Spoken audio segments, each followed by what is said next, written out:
It's now 10 a.m. on WKYT Midmorning. Rapid developments in Paris, France this morning. Police are searching for the gunman behind a deadly attack on a satirical magazine.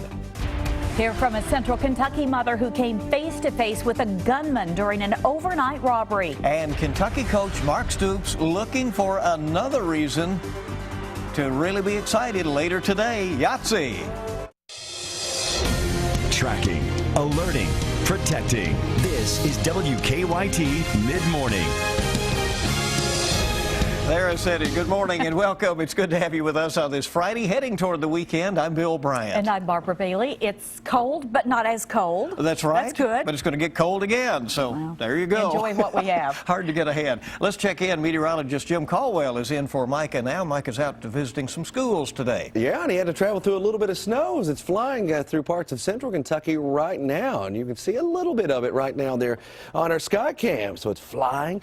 The temperatures are going to continue to drop as this is the leading edge of some colder air. Can you believe that? Colder air coming into play. We're going to watch temperatures drop from 24 degrees into the afternoon. We're back into the teens. It looks like what would normally be the warmest period of the day. Of course, there's no real warm around here right now. And you can see that little band of snow sweeping through central Kentucky and through Lexington right now. Maybe a little bit on your cars, maybe a little bit on some spots, at least on the road. It's just so cold out there. It's easy to get that to happen.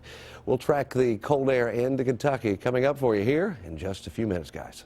We'll see you in just a bit. We thank you. We are tracking developing international news at mid-morning. There are two hostage situations unfolding right now in France. One with the terror suspects from Wednesday's attack on a newspaper in Paris, and the second after a shooting inside a supermarket.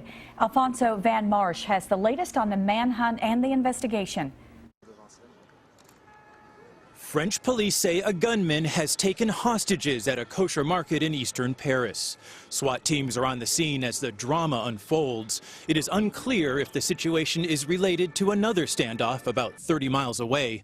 Police say they have made phone contact with two fugitive brothers who are holed up in a printing shop near Charles de Gaulle Airport. Authorities say 34-year-old Saeed Kouachi and his 32-year-old brother Sharif targeted the Paris offices of Charlie Hebdo Wednesday, killing 12 people. The satirical newspaper had a long track record of mocking Islam and other religions, but what truly motivated the suspects is still a mystery. French media described them as brothers of Algerian descent who were raised in foster care and became drawn to jihad in adulthood. Investigators say the older brother was linked to a Yemeni terrorist network and traveled there for training in 2011, while the younger brother served time for trying to join jihadis battling in Iraq. Meantime, the staff of the weekly Charlie Hebdo has moved to temporary offices at another major newspaper in Paris. The newspaper plans to publish 1 million copies next week. Alfonso Van Marsh, CBS News. Now, the gunman holding hostages at the market is also suspected in yesterday's shooting death of a policewoman.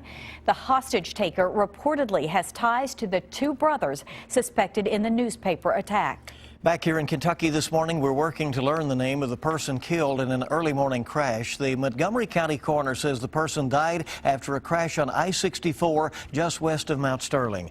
Dispatcher said it was a two-car collision involving 4 people. 3 people refused treatment at the scene. We've made several calls to the Montgomery County coroner, Jimmy Adams, this morning. He has not returned our calls at this point. A clerk at a Georgetown gas station says she came face to face with a gunman. It was just after 11 o'clock last night when someone held up the Shell gas station on East Main Street. The clerk says a man pointed a gun at her and forced her to the ground. He also forced her to open up the cash register and then took off with money. Honestly, at first I thought it was a joke until I saw the gun, and all I could think about was my children. I was terrified. I've never been in that situation before, ever. Police used K-9 units to search, but they did not find the robber. They're hoping that surveillance video will help them make an arrest. Well, despite being scared, Fowler says she plans to be back at work tonight. Lexington police say they caught a burglar in the act overnight. An alarm led officers to Brandenburg Auto on Versailles Road around 2 this morning. When they got there, they saw someone run away. After a chase, they arrested James Gregory near Oxford Circle. The auto shop's owner says luckily the burglar didn't get away with much. With all the bad stuff going on in the world today, these people don't want to work, and all they want to do is steal from the hard-working man.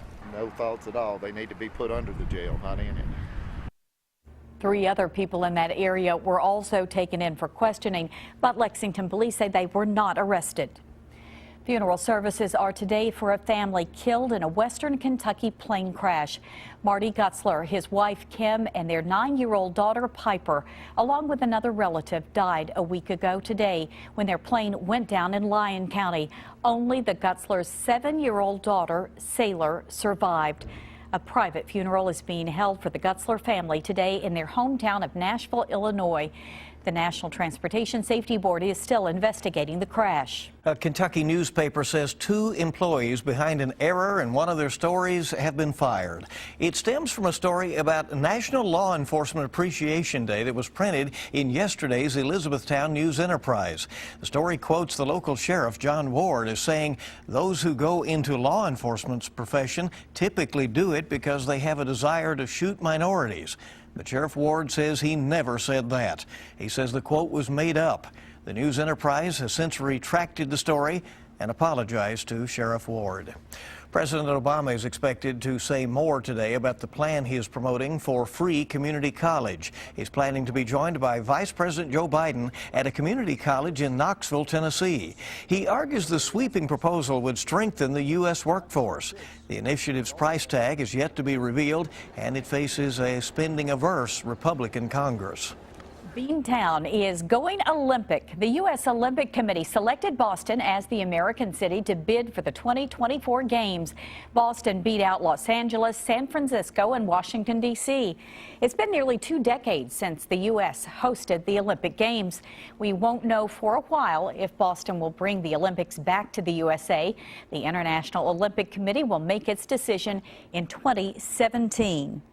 Well, more people are taking part in Kentucky's health care exchange. Connect has newly enrolled 3,000 people in health coverage the past 3 weeks. The state says more than 114,000 Kentucky residents have enrolled or renewed plans since open enrollment began 8 weeks ago. Open enrollment continues through February 15th. Well, one of the best football players in the country is from right here in the Bluegrass. And today, Damian Harris will announce if he will be bringing his skills to Kentucky. Harris is the top-rated running back in the nation, and he's narrowed down his college choices to Ohio State, Alabama, and Kentucky. Now, we'll be live streaming his announcement starting at 1 o'clock this afternoon. We'll also bring it to you live in a special report on the CW Lexington. So we'll see how that goes later on today. And one of the nation's top basketball prospects is headed to Kansas, we think.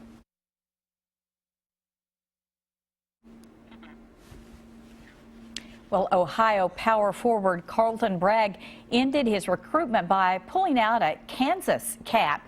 But when he did, he declared that he was committing to Kentucky. KU, UK, the 2 blue bloods could be easily confused. The 6'9" power forward clarified he's taking his talents to the Jayhawks. Well, maybe he just little slip of the tongue maybe there. the truth slipped out there for a little bit. But yeah, he's going to be out there at Kansas to be contended with maybe down the road.